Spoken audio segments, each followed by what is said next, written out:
तो इस वक्त हम जिस जगह पर बैठे हैं, हमारे पीछे अगर आप जाएं, वैसे आप देख तो नहीं पाओगे लेकिन वीडियो में हम आपको दिखाएंगे, गंगा नदी है।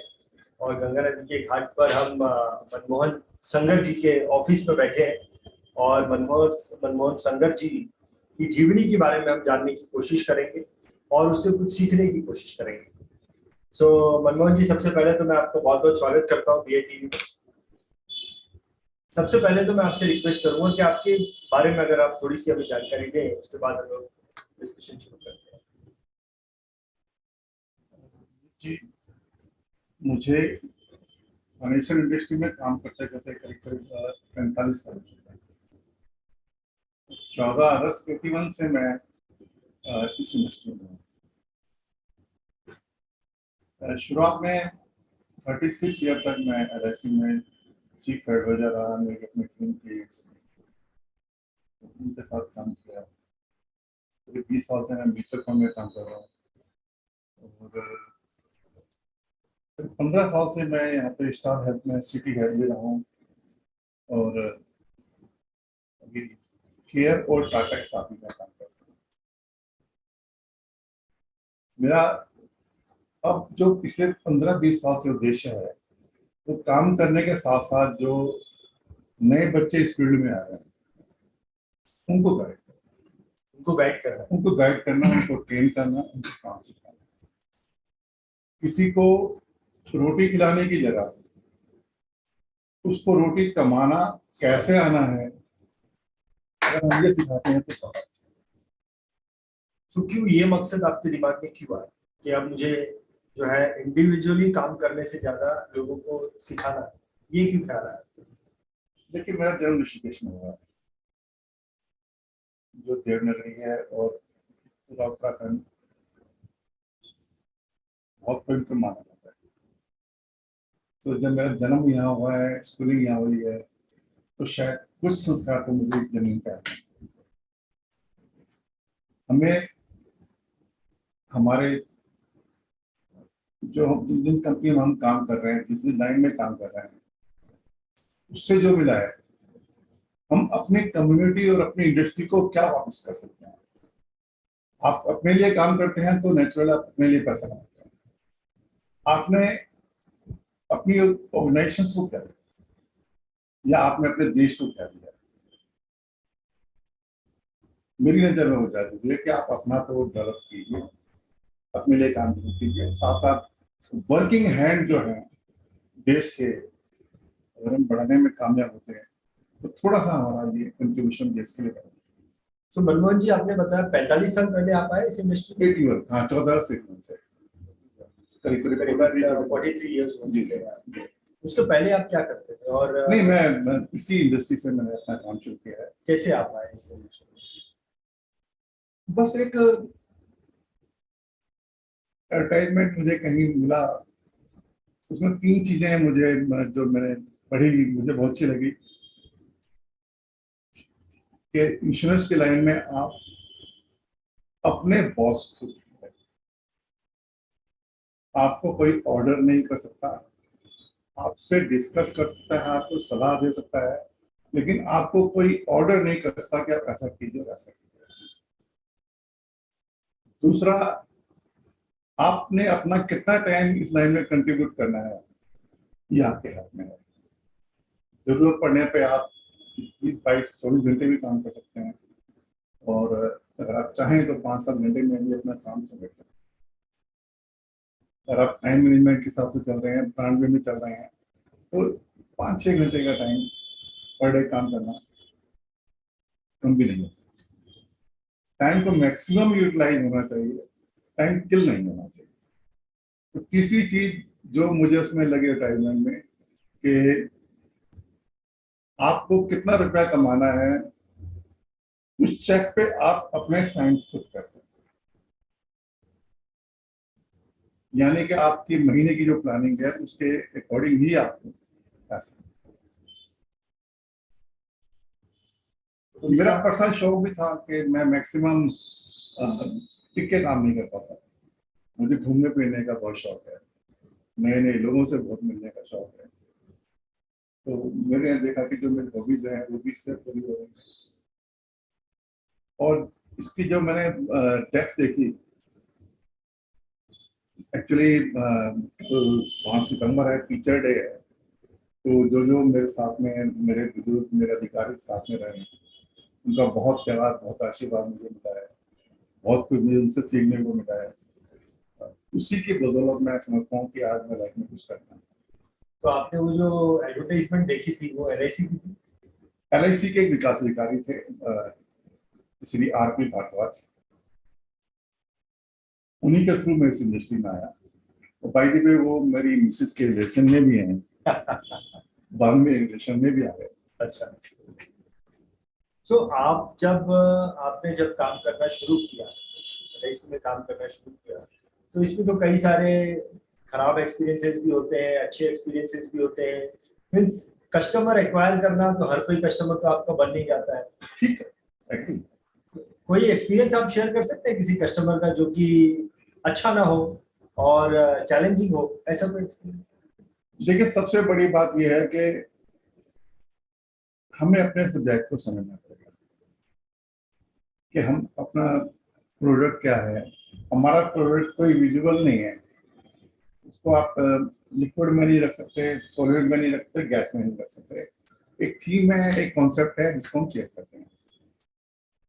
आपकी अपनी स्टडी अगर सब्जेक्ट पे अच्छी है तो मैं नहीं समझता कि कस्टमर आपसे सेटिस्फाइड हो या ना हो, वो चीज है। प्रोडक्ट बिके ना बिके वो बात अलग है, लेकिन वो घर जाके एक बार सोचेगा जरूर कि मैंने क्या कहा था, अगर वो ईमानदारी से बात सुनता है। किसी का कोई एक्सपीरियंस आपको याद आता है कि ये मेरे कस्टमर था, उसके आगे तो मैंने मतलब उसको बहुत समझाने की कोशिश की लेकिन वो नेगेटिव ही रहा, लेकिन फिर आगे चल के मैंने उसको पॉजिटिव कर दिया?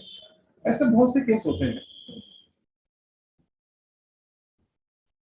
मैंने एक 18 अक्टूबर 2004 में एक LIC की पॉलिसी आई थी, जीवन प्लस, बुरी बेस थी। उसको 6 महीने में मैंने ऑल इंडिया टॉप किया था।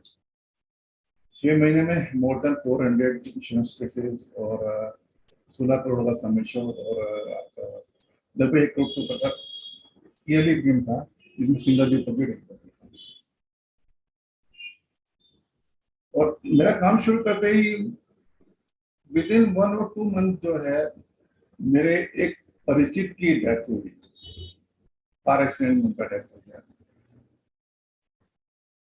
तो मेरे एक दोस्त रहे हैं एडवोकेट महावीर सिंह नेगी, मेरे बहुत क्लोज फ्रेंड आज भी हैं, उनके वो परिचित थे। तो उन्होंने कहा कि मनमोहन जी, आप थोड़ा सा आगे बढ़ के इसको क्लियर करो, देखिए कैसे जाके होता है। और मैंने अपने अधिकारियों से बात करके पूरा प्रोसेस उसको करा। मैं लगभग 15 से 20 दिन में उनकी फैमिली को डेथ क्लेम दिलवा दिया। हाँ, एक्सीडेंटल केस था तो उनका AB जो एक्सीडेंटल बेनिफिट होता है वो थोड़ा सा postmortem report, police final report आने के बाद में, तो 90 डेज से पहले चार्जशीट दाखिल नहीं कर सकती, उसके बाद हुआ। लेकिन उस फर्स्ट इंसिडेंट से मुझे पता लगा कि मैं मेरे हाथ में क्या है। मुझे एक चीज बताइए, जब कोई व्यक्ति आपके पास में आता है तो आप एग्जैक्टली क्या करते हैं उसके साथ? उसकी इंश्योरेंस प्लानिंग करते हैं या म्यूचुअल फंड का प्लानिंग करते हैं? म्यूचुअल फंड उसके लिए सजेस्ट करते हैं? What exactly you do?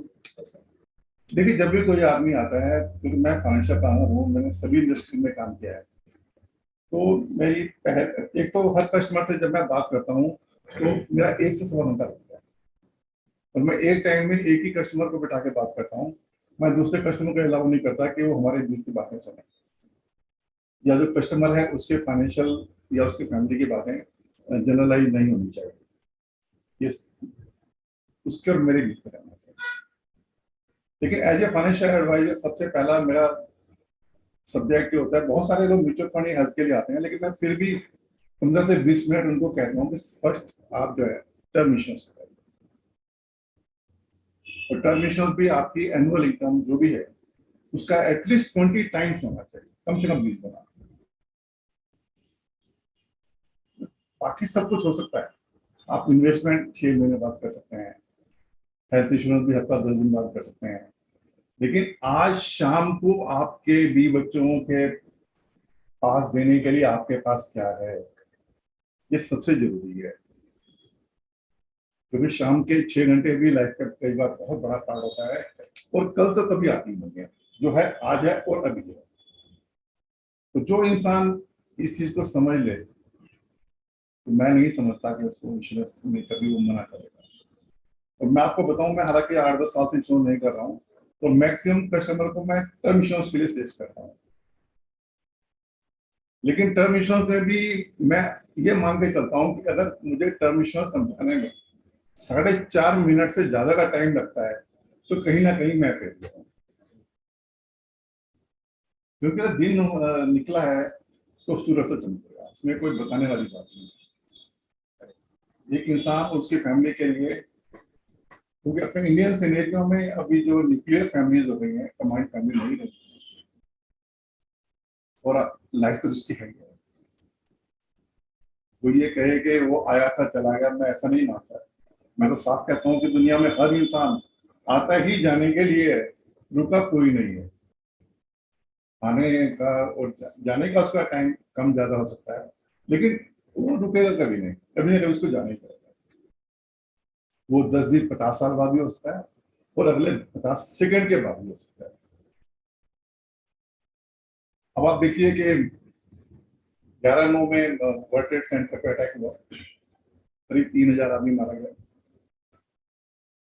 बहुत से लोग उन बिल्डिंगों में थे, कोई रेस्टोरेंट में चाय पी रहा था, कोई कहीं था, कोई कहीं था, कोई स्टेयर में रहा होगा। उनको क्या पता था कि अगले 2 सेकंड बाद कोई प्लेन आके उनको हिट करेगा, और उनको जिंदगी में सोचने का और बचने का वो मौका मिलेगा। ये लाइफ है। आप अभी जो लोगों की फाइनेंशियल प्लानिंग करते हैं, जी। आप टर्म प्लान सजेस्ट करते मैं हैं? हाँ मैं वही कहता कि हम लोग, मैं टर्म प्लान के लिए उसको सजेस्ट कर रहा हूँ। तो वो कई बार कहते हैं कि आप कर दीजिए, मैंने कहा मैं कर सकता हूँ लेकिन मैं करूंगा नहीं। बेटर ये है कि आप किसी से भी करवाएं। अच्छा, मेरा फर्ज था आपको गाइड करना। आप मेरी तरफ से फ्री है, किसी से भी कराइए, अच्छे एक्सपर्ट से कराइए, जो आपको कल को प्रॉपर सर्विस भी दे पाए। अच्छा। आज मैं 63-64 की एज में हूँ, तो आपके पास एडवाइजर ऐसा होना चाहिए आपको 15-20 साल सर्विस देता है। तो आप नहीं करते हैं? नहीं, आप नहीं मैं करते? नहीं करता, तो फिर सजेस्ट क्यों करते हैं? क्योंकि मेरा फर्ज है, ये जो मैंने सीखा है वही मैं उससे अपना अपना एक्सपीरियंस शेयर कर रहा हूँ। तो आप क्या करते हैं? आप किस चीज की सर्विस देते हैं? मैं तो म्यूचुअल फंड और हेल्थ इंश्योरेंस। म्यूचुअल फंड और हेल्थ इंश्योरेंस। टर्म इंश्योरेंस के बाद मेरा सजेशन तो ये होता है कि आप इमीडिएट इफेक्ट से एक एक्सीडेंटल इंश्योरेंस जरूर कराइए, जो बहुत सस्ता है। और एक्सीडेंटल इंश्योरेंस में एक्सीडेंटल डेथ कवर है, लेकिन मैं इसमें कुछ और भी देखता हूँ, परमानेंट डिसेबिलिटी। भगवान न करे कोई आदमी एक्सीडेंट की वजह से व्हील चेयर पे आ गया, तो कल को वो कहाँ से पैसा, यहाँ पे टर्म इंश्योरेंस भी काम नहीं आएगा, क्योंकि आदमी तो जिंदा है, वो वर्क काम करने के लिए फिट है या नहीं, वो अलग चीज है। तो परमानेंट डिसेबिलिटी मेरी नजर में टर्म इंश्योरेंस के इक्विवेलेंट ही है, वो मैं करता हूँ, वो खुद करता हूँ। तो कोई संगत जी, आपको आपने लोगों का हेल्थ इंश्योरेंस कराया है, म्यूचुअल फंड में इन्वेस्टमेंट कराया है, टर्म प्लान आपने सजेस्ट किए हैं, कोई किसी कस्टमर का इतने सालों में कोई ऐसा एक्सपीरियंस आपको याद आता है कि भाई मेरी एडवाइजरी की वजह से इनको बहुत ज्यादा फायदा हुआ? फायदे तो हुए होंगे बहुत सारे लोग, लेकिन कोई एक्सट्रीम फायदे वाला केस आप शेयर कर सकते हैं? देखिए, मैंने जिस सेगमेंट में काम किया है वो ज्यादातर HMI है। भगवान के जैसे वो पहले से बैठे हुए हैं, तो उसी सेगमेंट का बिजनेस मेरे पास आ रहा है।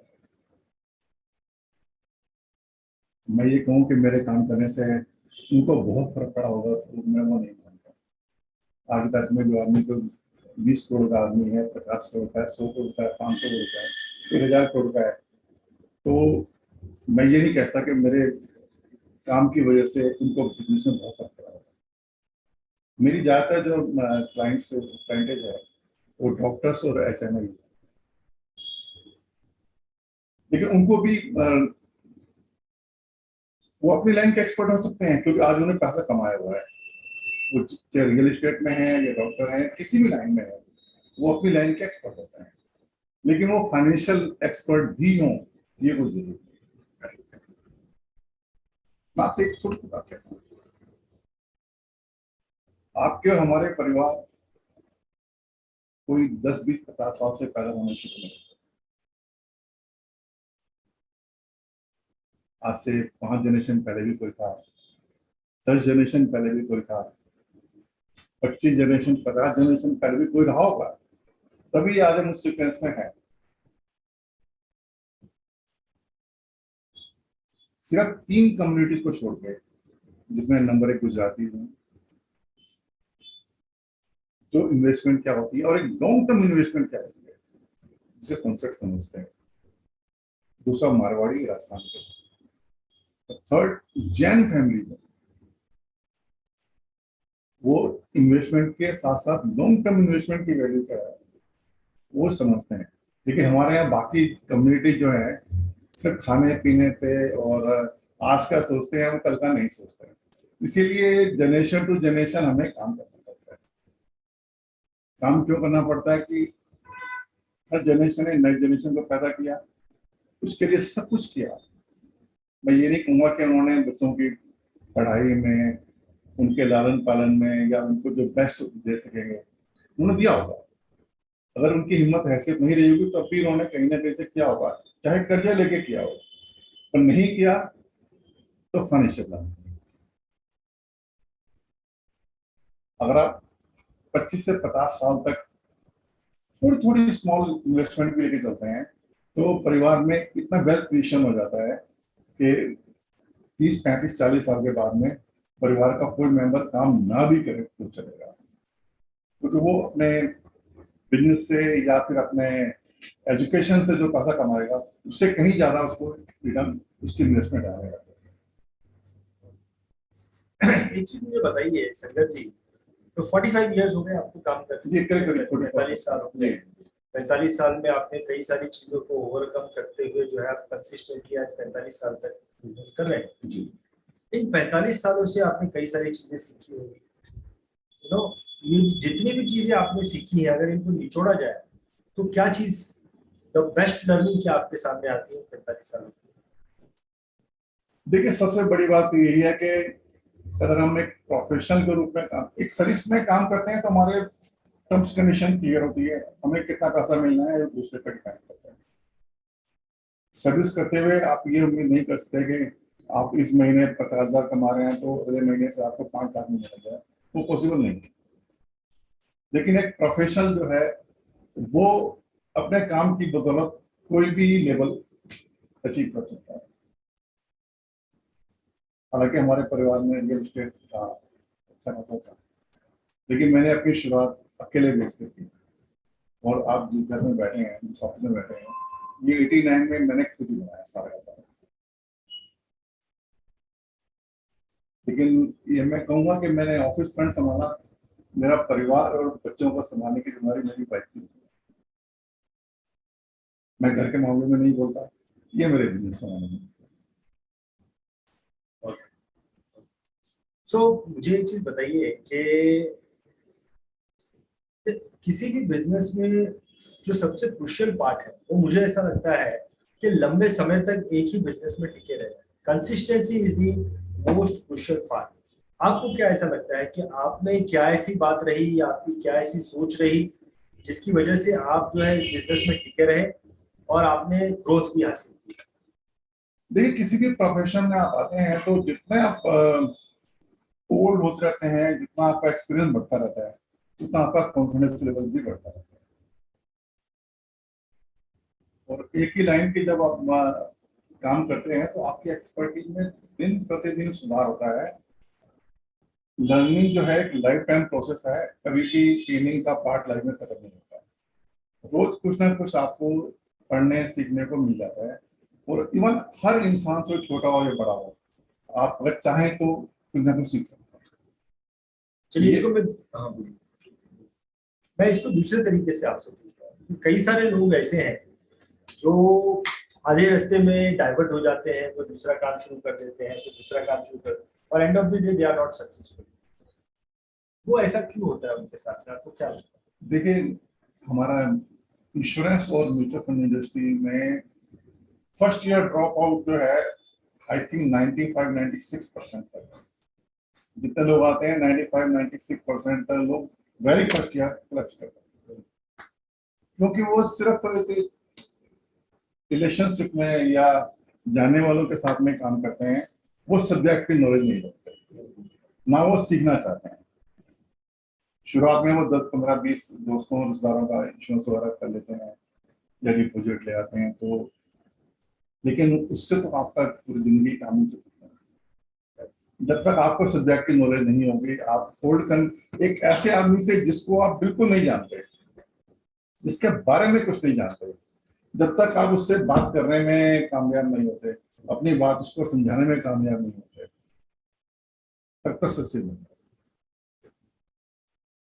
नॉलेज हर फील्ड में पावर है, और हमारी फील्ड में तो नॉलेज का नहीं होगा। चलिए, एक तो चीज आपने बताई कि अननोन लोगों को मैं अगर अपनी बात समझा पाता, तो ये एक इस बिजनेस में टिके रहने वाली एक जो है बड़ी बात है। होल्ड करने। इसके अलावा आपको क्या लगता है, what is the key to become successful in the financial industry? देखिए, सबसे बड़ी बात तो ये है कि आपको जो भी ओपिनियन देनी है, जो भी सलाह किसी को देनी है, वो बहुत ईमानदारी से देनी चाहिए। अनजाने में कोई गलती हो जाए तो बात चलेगा, लेकिन जानते हुए आप किसी को गलत गाइड मत कीजिए। वो लाइफ का कोई भी सब्जेक्ट है, आप उसको बड़ी ईमानदारी से अपनी बात रखिए, नया नया सीखने की कोशिश कीजिए, और अपना एक्सपीरियंस जो है उसमें। आप नए नए लोगों को कैसे अपना कस्टमर बनाते हैं? कस्टमर बनाने की स्ट्रेटेजी क्या है आपकी? इसमें हम लोग जितना भी काम करते हैं, हमारे पास कस्टमर के बात वही है कि मैं कस्टमर से जब पहली बार मिलता हूँ तो कैसे वो कस्टमर मिल कैसे जाता है आपको? वो customer referred business, referred client से जो है वो लोग आ जाते हैं। That is the only way of getting you? हाँ, मैं समझता हूँ वो मेरे लिए काफी है। अच्छा, कोई काम करेंगे तो कोई लिमिट नहीं है। हमारा इंडिया में जो आई थिंक वर्ल्ड में जो रिकॉर्ड है, एक सिंगल डे में 17,000 इंश्योरेंस पॉलिसी सेट करने का, तो इंडिया में अच्छा। 17,000 पॉलिसी लोग लाइफ में नहीं कर पाते, जो इंडिया में रिकॉर्ड है। और वो रिकॉर्ड है मिस्टर रितु नंदा के नाम से, जो आज नहीं है, और राज कपूर की बेटी थी और अमिताभ बच्चन की संबंध थी, एक्सपोर्ट करने की मालिक। तो इसकी तो कोई लिमिट ही नहीं। एक हमारे मिस्टर शमशेर अली हुआ करते थे पटना में, मैं 1915 के आसपास की बात कर रहा हूँ। उस जमाने में वो आदमी 22 से 25,000 पर मंथ कमाता था, आज से 120 साल। बहुत सारे बिजनेस हैं। और मैं एक चीज और भी कहता हूँ, जो मेरा अपना निचोड़ है लाइफ का, कि आप पैसे के लिए काम मत कीजिए, पैसे को अपने लिए काम करने दीजिए, और पैसे को आपके लिए और मजबूत होने। इस दुनिया के आप किसी प्रोफेशन में हो, किसी बिजनेस में हो, तो उसमें पैसा कमाने के लिए 3 चीज चाहिए। सबसे पहले तो आप सर्वाइव करें, दूसरा आप फिजिकल फिट रहें।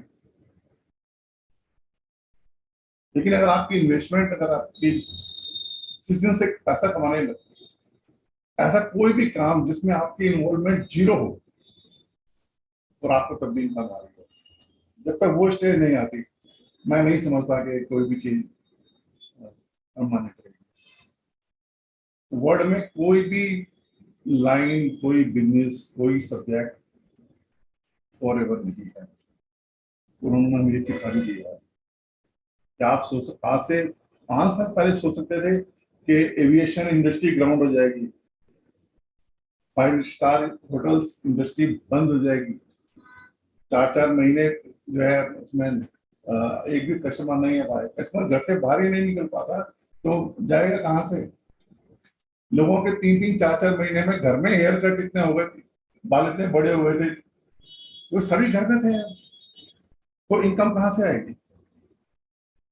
आपका बिजनेस तभी सही चलेगा जबकि कोई बीमारी ना हो, आप फिजिकल फिट हो, समाज के हालात अच्छे हों, कभी कोई दिक्कत ना हो। लेकिन इन्वेस्टमेंट की अगर आपकी इनकम है, तो वो आपका हरा वक्त। पहले हम लोग रियल एस्टेट में मान के चलते थे कि रेंटल इनकम, आपका ऑफिस है या आपकी शॉप किराए पे दी है तो वो भी एक परमानेंट इनकम हो सकती है। लेकिन कोरोना ये भी दिखा दिया कि वो इनकम भी फॉरएवर नहीं है। जब मॉल्स बंद है तो कहाँ से इनकम है। तो म्यूचुअल फंड की जो इन्वेस्टमेंट है एक बार आपने, लेकिन हाँ, म्यूचुअल फंड की इन्वेस्टमेंट कोई विद इन 1 और 2 डे में काम करने वाली नहीं है। ये एक लॉन्ग टर्म प्रोसेस है। इसमें मिनिमम 20 से 25-30 साल लगते हैं इसका रिजल्ट आए। जैसे आप एक पेड़ लगाते हैं तो पेड़ आपका 2, 4, 6 महीने में फल नहीं देने लगता। आज पेड़ लगता है वो 20, 25, 30 साल बाद जाके बड़ा होता है, फल देने लगता है। ऐसे इन्वेस्टमेंट के लिए होता है। इवन आपका, आपके जो किड्स हैं, आपके किड्स भी अगर आप सोचें कि आज पैदा हुए हैं 2 दिन बाद वो काम करने लग जाएंगे, पॉसिबल नहीं। वो धीरे धीरे ग्रो करेंगे, टाइम के साथ साथ एजुकेशन लेंगे, तब वो 20, 22, 24 साल बाद कुछ करने की स्थिति में होंगे। ऐसी इन्वेस्टमेंट भी होती है। टाइम तो लगेगा लेकिन रिजल्ट जरूर है। आपको क्या लगता है संगत जी कि फाइनेंशियल प्लानिंग में कौन सा फाइनेंशियल एडवाइजर आप बोलेंगे कि ये एक सक्सेसफुल फाइनेंशियल एडवाइजर? बहुत सारे। ऐसी क्या चीजें? पहली बात तो यही है कि जो आदमी 1-2 साल बाद इस इंडस्ट्री में टिका हुआ है तो कुछ तो उसमें है। मैंने जो बोला है कि वेरी फर्स्ट ईयर इंश्योरेंस में और म्यूचुअल फंड में ड्रॉप आउट जो है 95% से ऊपर। अगर वो 2 साल, 3 साल, 5 साल से काम कर रहा है तो इसका मतलब कुछ है।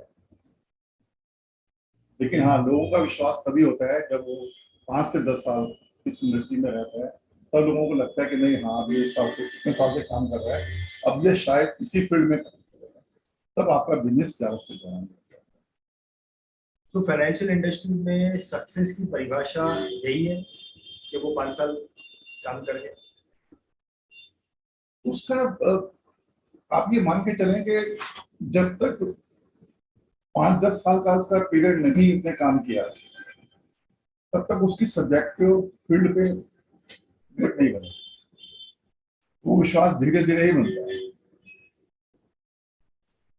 संगत जी, आपकी एज क्या हो गई है? मेरी एज अप्रॉक्स 63 या 63 है। हाँ। So you are very young.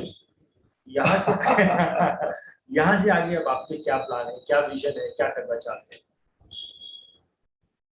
कि मेरे साथ में बड़ी हैरानी होगी आपको सुन के कि मैंने 30 साल की एज में डिसीजन लिया था कि मैं 45 साल तक खुद काम करूंगा, 8 से 10 साल घंटे एक रोज काम करूंगा। मैंने किया भी।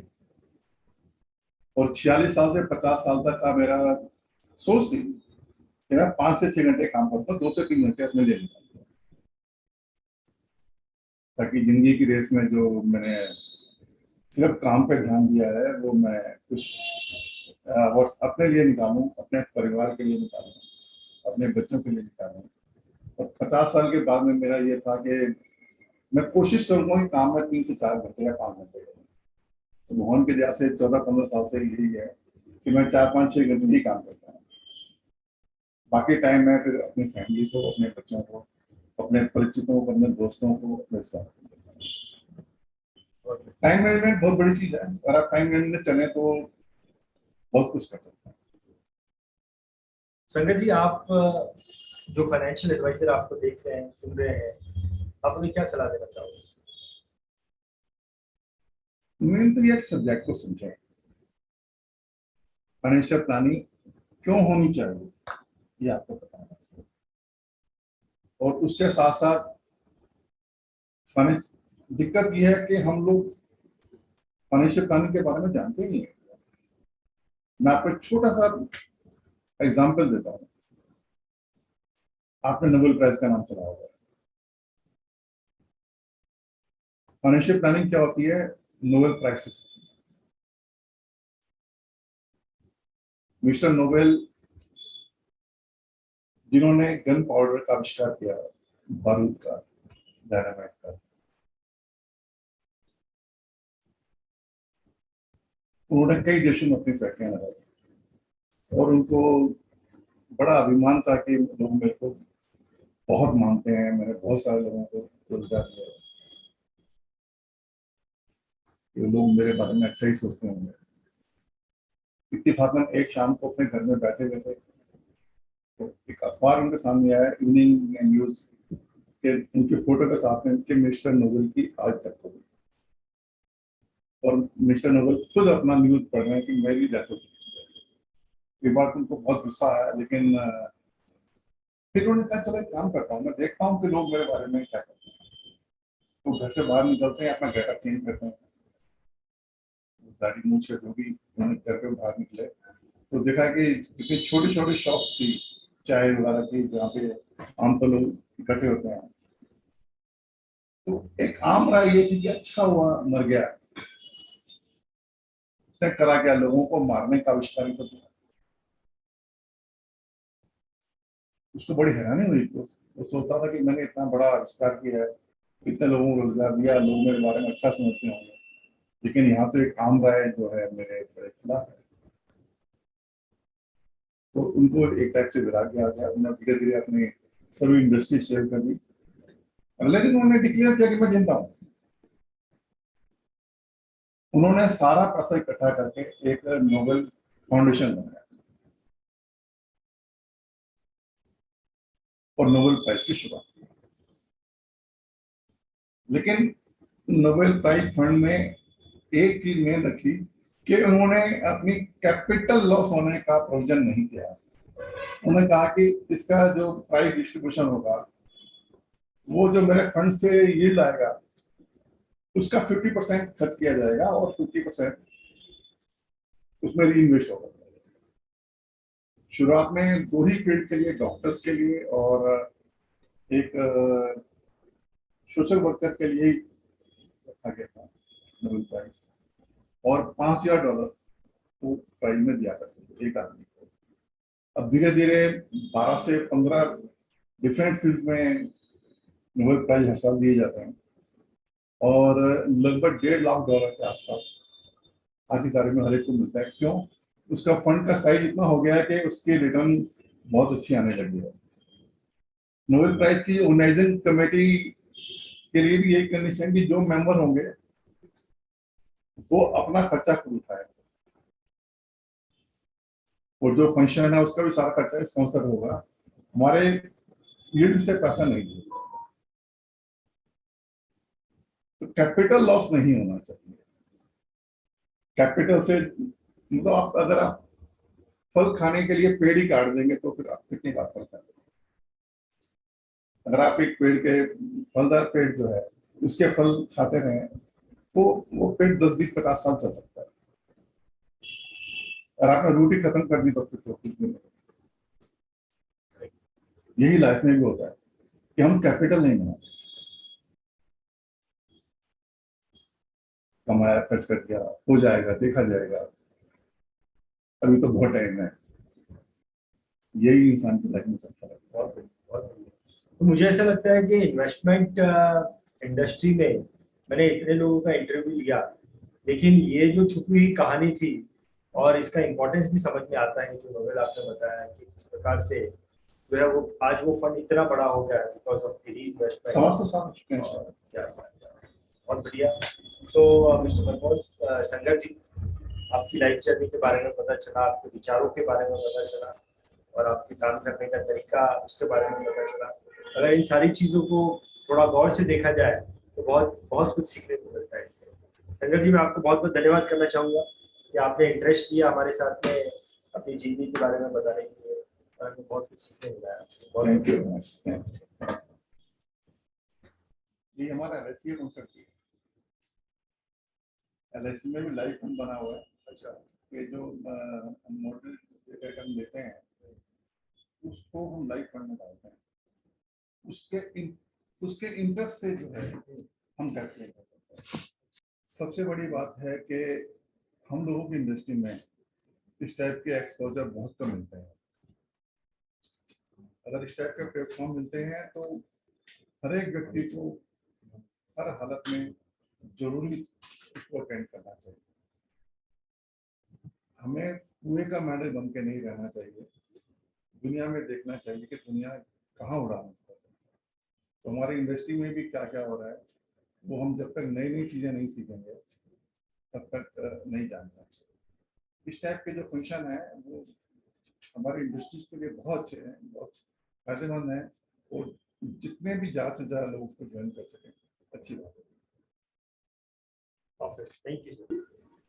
अपने बच्चों को जो है वो इंश्योरेंस एडवाइजर नहीं बनाना चाहता है या फाइनेंशियल एडवाइजर बनाना, ये ऐसा कोई करियर जो है किसी ने इंडिपेंडेंट चूज नहीं किया अपने बच्चों के लिए। तो आपके पति जो है वो जब आपने उनसे शादी की उस वक्त वो इंश्योरेंस एडवाइजर थे या कुछ क्या क्या वो माहौल क्या था, और कैसे आपने जो है ये सोच लिया कि भाई ये तो हमें बहुत अच्छा जिंदगी दे देगी, क्या था माहौल वो बताइए। तभी इंश्योरेंस नहीं है, अच्छा, उनका काम इंश्योरेंस का ही था, लेकिन मैंने ये सोच के नहीं शादी करी थी कि इंश्योरेंस नहीं है, कुछ अच्छा कैरियर ढूंढने का था। मुझे तो ऋषिकेश से प्रेम था, इसीलिए मैं आ गई। अच्छा। सच्चाई यही है। अच्छा। लेकिन जब फिर मैं थोड़ी स्पिरिचुअल थी शुरू से ही, तो जब मैंने इनका वर्क देखा, इनका काम देखा, इनको जब काम करते थे और बाई चांस कोई क्लेम होता था, तो जब ये क्लेम देने जाते थे और लोगों की आंखों में आंसू थे, और जब ये चेक पकड़ाते थे तो मुझे लगता था ये स्पिरिचुअल काम है। बहुत और उनकी जिंदगी में जब उनके हस्बैंड नहीं रहते थे या कोई कमाने वाला नहीं रहता था और ये देख के आते थे चेक, तो मुझे बड़ा प्राउड फील होता था कि आप बहुत बड़ा काम करते हैं, क्योंकि उनका दाना पानी चलेगा, इससे रोटी चलेगी, बच्चों की एजुकेशन चलेगी, तो मुझे हमेशा से प्राउड है। प्लस इनकी ईमानदारी पे मुझे बहुत प्राउड है, ये बहुत ऑनेस्ट है, सारी जिंदगी इन्होंने ऑनेस्टी से किया।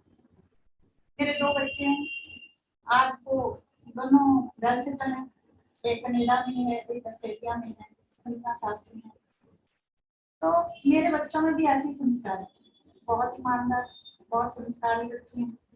जो भी उनसे मिलता है तो खुश होता है कि बड़े अच्छे पेरेंट्स हैं हम लोग। हमने ईमानदारी से जिंदगी काटी है, और मुझे बड़ा प्राउड है कि आज ये अपने फील्ड में मास्टर हैं, इनको सब जानते हैं, इनकी इतनी इज्जत है, सम्मान है, और सबसे बड़ी बात ऑनेस्ट है। तो क्योंकि ये बहुत ऑनेस्ट है, इसलिए कहते ना पंजाबी से आपने बहुत दिला है। और अगर मान लो इनमें ऑनेस्टी ना होती तो शायद मेरी जिंदगी दुभर हो जाती, क्योंकि मुझे पैसा कितना ये वैल्यू लगता है, लेकिन पैसा कैसे कमाया जाता है वो बहुत लगता है। तो इसीलिए मैं बहुत इज्जत करती हूँ, बहुत सम्मान करती हूँ। मैंने चलते फिरते भगवान को तो नहीं देखा, लेकिन हाँ इनको देखा, और इसीलिए मैं इनको बहुत बेहद सब लोगों से ऊपर रखती हूँ। और सच्चाई है ये, क्योंकि मैंने देखी है बहुत सारे पैसे वाले लोग देखे हैं, ऐसी बात नहीं है, बहुत ज्यादा पैसा होता है, लेकिन वो बात नहीं होती जो एक ईमानदारी। मैं कहती हूँ कि ठीक है करोड़ों रुपया है आपके पास, लेकिन ईमानदारी की 2 रोटी खाने की वो ज्यादा वैल्यू लगती है, और इसीलिए मैं इज्जत करती हूँ, मैं बहुत प्राउड करती हूँ अपने हस्बैंड को। और इन्होंने तो खैर माशाल्लाह बहुत ज्यादा फाइनेंस में और ये म्यूचुअल फंड में उपलब्धियां हासिल करी। आज हर बंदा, ऋषिकेश का सबसे टॉप बंदा भी यहाँ आके बैठता है और इनसे एडवाइस लेता है, तो मुझे प्राउड फील होता है। बच्चे प्राउड करते हैं कि हमारे फादर आज इस लेवल पे हैं कि हमें पहचान होती है कि हाँ भाई ये मनमोहन चटर्जी के बच्चे हैं। तो ये गंगा मैया की कृपा है, आप सबका प्यार है, और मैं कहती हूँ कि मैं बहुत खुशकिस्मत हूँ कि मैं इनकी वाइफ हूँ। Thank you so much. संगत जी, आपकी सबसे बड़ी क्वालिफिकेशन तो ऋषिकेश में रहना नहीं थी। तो ये क्वालिफिकेशन के बदले आपको मेडल मिली। हाँ सच में भाई साहब, जब मेरी जब शादी की बात चल रही थी तो बड़े सारे रिश्ते आते हैं, हर लड़की के आते हैं। मेरे फादर डॉक्टर हैं, तो वो उसी हिसाब से ही मतलब चूज करते थे कि भाई हाँ लड़का एक ही एक है, यहाँ शादी कर लो, बहुत है, हमारी भी बहुत चली है, हमारा भी सब। लेकिन मेरे को एक ये था कि मुझे ऋषिकेश ही जाना। और आज जब मैं गंगा जी पे जाती हूँ, साधना करती हूँ, ध्यान करती हूँ, मेडिटेशन करती हूँ, तो मुझे लगता है कि पहले शुरू में सोचती थी कि क्योंकि मैं अमृतसर से आई हुई हूँ, यहाँ पर कोई है ही नहीं इतना ज्यादा, तो मुझे लगता था मतलब अजीब, मतलब बहुत कम लोग थे। आज तो बहुत रश है, आज तो बहुत आगे जा चुका है ऋषिकेश, लेकिन जब मेरी शादी हुई तो बहुत कम, कोई कोई बंदा निकलता था यहाँ से। तो मैं सोचती थी हाय कितना थका हुआ है शहर, क्या करूं मैं। लेकिन जब मैंने यहाँ इस घर में शिफ्ट किया, जितने में मेरा बेटा हो गया, एक छोटा सा बच्चा, भगवान ने नन्हा सा फूल डाल दिया मेरी झोली में, तो मैं वो भी शुक्र करती हूँ गंगा मैया का। तो फिर मैं गंगा जी पे जब जाती थी, जाके बैठती थी, तो मुझे बड़ा सुकून मिलता। और आज मैं मतलब इतने सालों से जब मैं वॉक करती हूँ या मेडिटेशन करती हूँ, और साथ में इनका साथ, इन्होंने आज तक, मैं ऋषिकेश में कैलाश आश्रम शुरू किए, कैलाश आश्रम की शिक्षा रही हूँ, योगा करती हूँ मैं, योगा में मैंने किया। तो इन्होंने कभी भी मेरी जिंदगी में इतना ज्यादा दखल अंदाजी नहीं करी कि मेरे अगर मैं मान लो कैलाश आश्रम जा रही हूँ, क्लासेस अटेंड कर रही हूँ, 2 घंटे सुबह 2 घंटे शाम, तो इन्होंने कभी मेरी जिंदगी में ये नहीं कहा कि तुम नहीं जाओगी, तुम ये नहीं करोगी, वो नहीं करोगी। बहुत इंडिपेंडेंट उसको रखा, बहुत प्यार से रखा, बहुत इज्जत से रखा। तो मैं बहुत अपने आप को समझती हूँ कि गंगा जी शायद इसीलिए लेके आई थी मेरे को यहाँ पर, कहाँ अमृतसर, कहाँ पंजाब की धरती, वो भी सूफियों की धरती है, मेरे को प्राउड है वहाँ तो मेरा जन्म हुआ।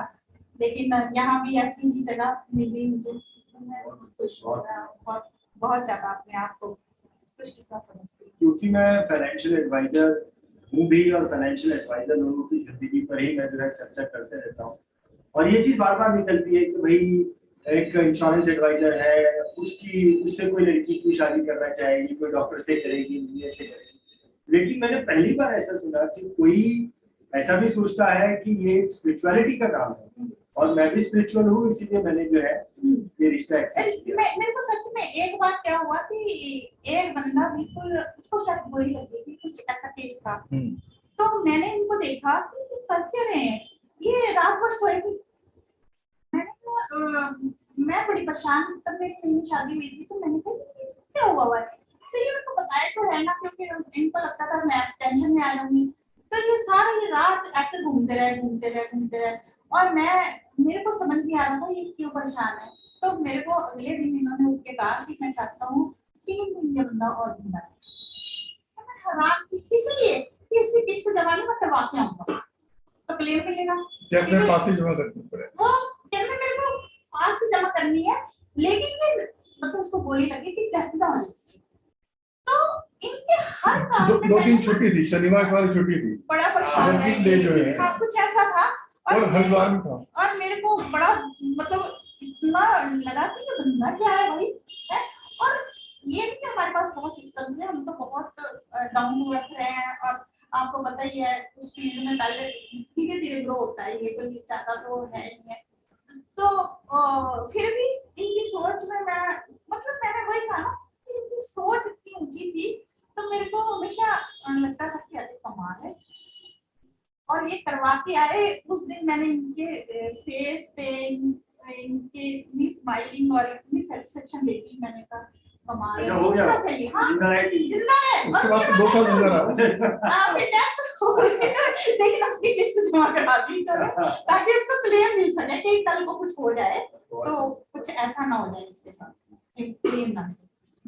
मैंने शायद आपकी बात सुन ली होगी। हाँ वो बहुत और बहुत ज्यादा ये टेंशन में रहे। जब उसका मिले हॉस्पिटल में तो उसने कहा वैसा मेरे प्रिज्म हो गया, मैंने कहा नहीं कर चुका बहुत ज्यादा। और मैंने एक बंदे को तो देखा, हम लोग गए और उसके शायद हस्बैंड की डेथ हुई थी, तो इन्होंने जैकी जैसे पकड़ाया ना, वो बंदी ने ऐसे अपनी चुन्नी उतार के ना इनके पैर में रखने लगी, ये छोटे से थे, ठीक है ना, नहीं आप क्या कर रहे हो, आप क्या कर रहे हो, कहते आपने ना हमारी जिंदगी जीने का सहारा दिया। तब ये सारी चीजें मैंने अपनी आंखों से देखी है। और आज तो भगवान की कृपा से बहुत इनको नॉलेज है, और मुझे प्राउड है कि इनको अपने फील्ड की पूरी नॉलेज है, और बड़ी ईमानदारी से। देखो हमारा इंश्योरेंस सब फील्ड नहीं है, हमारा म्यूचुअल फंड का है काम, और फिर भी इन्होंने टर्म इंश्योरेंस करवाना जो बंदा हमारे यहाँ आ गया कहेंगे कि भी करवा लो जाके, क्योंकि टर्म इंश्योरेंस बहुत जरूरी है। उसके बाद म्यूचुअल फंड का जो भी सिस्टम होता है सिर्फ कर सकता है, या उसमें कैसे इन्वेस्ट करना वो ये गाइड करेंगे, लेकिन पहले जो वो कहेंगे कि आपको ये करवाना चाहिए, और कहीं से भी करवा लो, हमारा उसमें कोई वो नहीं है। लेकिन हाँ प्राउड है मुझे कि मैं इनकी वाइफ हूँ और बस अब ये अभी भी भगवान की कृपा मेरे है। जो कई क्लाइंट्स की डेथ हुई थी तो ठीक है, एज ए प्रोफेशनल मैंने उनको क्लेम दिलवा दिया, अलग बात है। मैं उसके बाद भी उस परिवार के साथ में 20-25 साल 30 साल तक जुड़ा रहता हूँ। राइट ये ये हमारे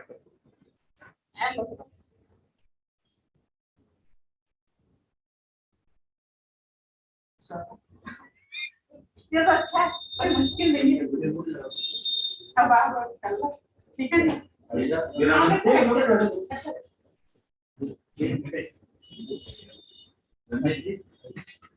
वीरांगना से मिलवा दिया आपको। वही बोलने वाला हो गए।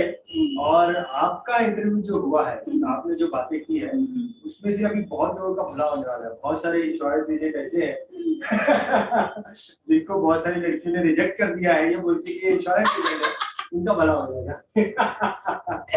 चलिए, यस सर, बोलिए। यस, मैं आपको एक बात और कहना चाहूंगा कि बीइंग ए प्रोफेशनल हम लोगों ने बहुत सारे डेथ क्लेम दिलवाए, बहुत सी मैच्योरिटियां, बहुत से लोन, बहुत से सरेंडर दिलवाए, लेकिन डेथ के बाद भी मेरी कोशिश होती है कि मैं उस परिवार के लोगों से साल में एक बार जरूर मिलता हूँ। कई परिवार मेरे 20, 25, 30 साल से करते हैं। अगर उस परिवार में कोई प्रॉब्लम है और मैं उनके लिए कुछ कर सकता हूँ तो मैं करने की कोशिश करता हूँ, क्योंकि हमारा रिलेशन एक लॉन्ग टर्म का है। दुर्भाग्य से वो व्यक्ति ज्यादा लंबे समय नहीं जी पाया, लेकिन हमने एक परिवार के वेलफेयर के लिए अपना काम किया था, तो उसके बाद भी मेरी कोशिश होती है कि जो उनके लिए किया जा सके वो किया जा सके। बहुत बढ़िया। सो संगत जी जी, एंड फैमिली, आप लोगों से मिलकर बहुत अच्छा लगा। बहुत अच्छे विचार हैं आप लोगों के और definitely sky is the limit for you. Thank you very much. Thank you.